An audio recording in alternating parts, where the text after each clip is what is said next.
Alright, so welcome to the next video. You should have already watched 6D. That was on Roman expansion. Okay, now we're talking 6E here, the decline of the Roman Republic. So this is kind of a interesting topic to discuss. It's also a complicated one, so make sure you're paying attention and be sure to pause the video at any point if you need to kind of take a second to digest the information. Now, just some background on the causes of the decline of the Republic.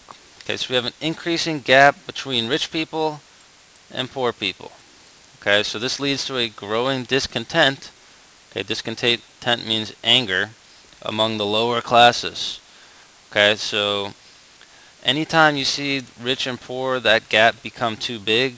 Okay, so what that means is that the rich people are getting super duper rich. Okay, they have all kinds of money, but all that money is coming at the expense of the poor people who have nothing. Okay, so usually it's a good idea in society to, yes, you have your rich people and you have your poor people, but you also have like a strong middle class who's kind of the bridge between the rich and the poor. So that basically went away, and it was just a lot of super rich people and a lot of super poor people. Okay, this leads to growing anger among the lower classes. Okay, and Rome's kind of all that territory and expansion that they've been doing last video, okay, all the wealth they got, all the territory they got, is going to contribute to this, and we're going to see exactly why here in a second. So, just an example of this unrest. You don't really have to know this, but there's this guy called Spartacus who led like a slave revolution, slave revolt. So he got together like 80,000 slaves, and he like tried to take over Rome, and he brought with him like small farmers and other poor people, and it was a huge mess, disaster. Ultimately, the revolt got put down, but it's a good example of how there's unrest between the lower and the upper classes. Okay, so here we go. Pay attention. Rome's territorial expansion is going to lead to problems. So Rome conquers all sorts of people. Okay, they conquer all sorts of territories, and they bring back many slaves. Okay, so all those territories that they conquered, okay, if you were an army and you lost to Rome in battle, guess what? You're now a Roman slave. Okay, so these slaves will be brought back to the farms where these rich landowners, okay, remember the patricians, okay, and these slaves are going to be used by the rich landowners, okay, in place of the poor workers. So if you're a rich landowner, why would you use a poor worker who you have to pay money when you can just use a slave, because slave labor is free? Okay, so these poor workers and small farmers are now out of a job. Okay, and the reason that is, again, why would you pay someone for a job if you don't have to do it?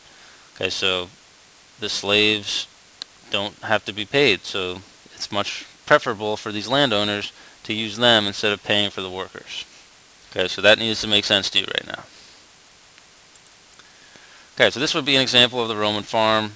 Okay, we'd see like a big villa of some sort, okay, surrounding territory here, and then the slaves would work these farms, bringing in crops, bringing in other items for trade, etc., and the upper class would all get wealthy. So all that work the slaves are doing, the rich people in the villa, those are the guys getting the wealth. So these poor farmers no longer have a job, and they no longer have really anywhere to live or work. So what happens is they move into the city.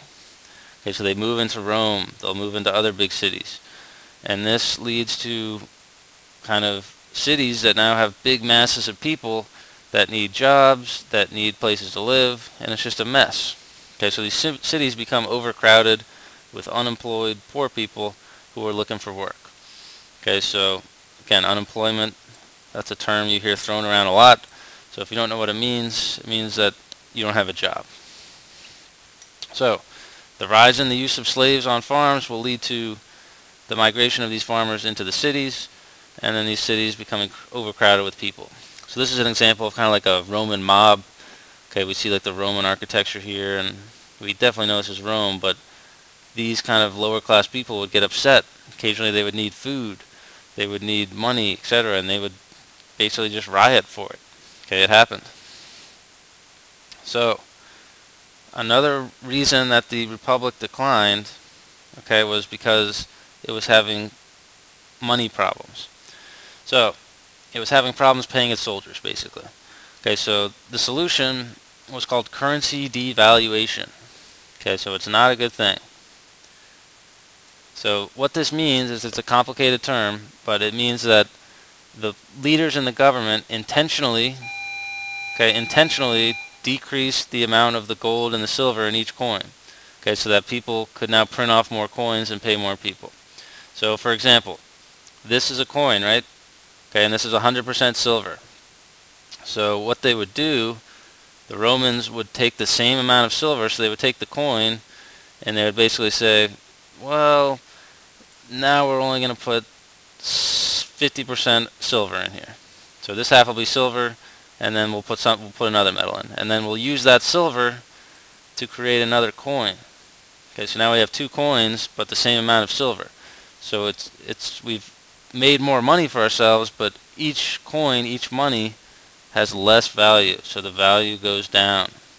Okay, so this is a complicated topic. We will explain more in class, but okay, they could print off more coins and pay more people, but the money doesn't mean anything. Okay, so this picture, okay, not the time period we're talking about, but it's a great example of just this idea of currency devaluation and inflation. Okay, so this is the percentage of silver in the Roman denarius. That's one of the money terms. So see, 100% silver, that's good. The coin is worth money. Okay, but as time goes on, the money, or the amount of silver, goes down. So the value of the money is decreasing. So that's currency devaluation.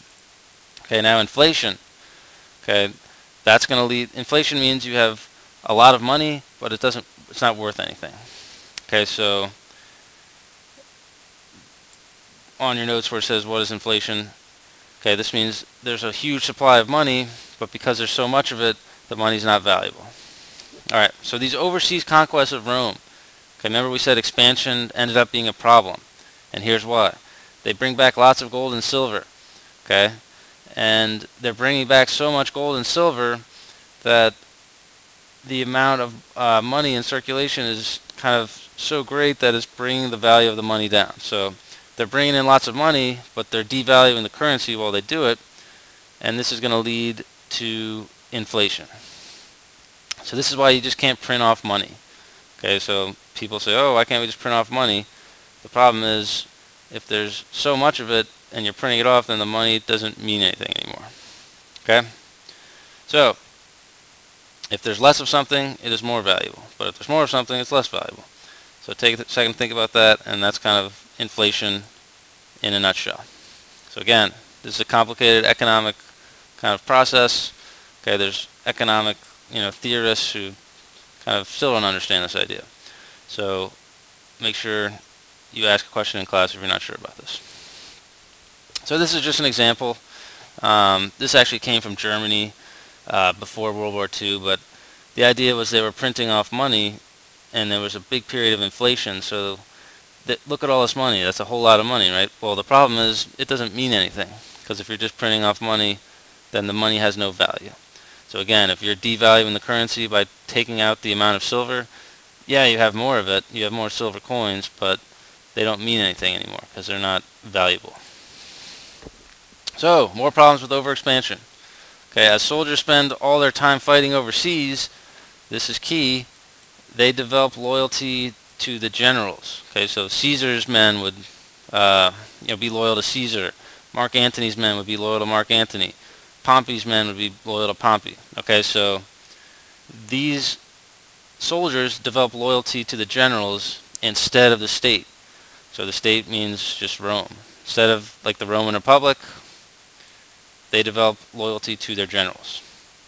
This leads to problems because the generals would start using their armies for political reasons.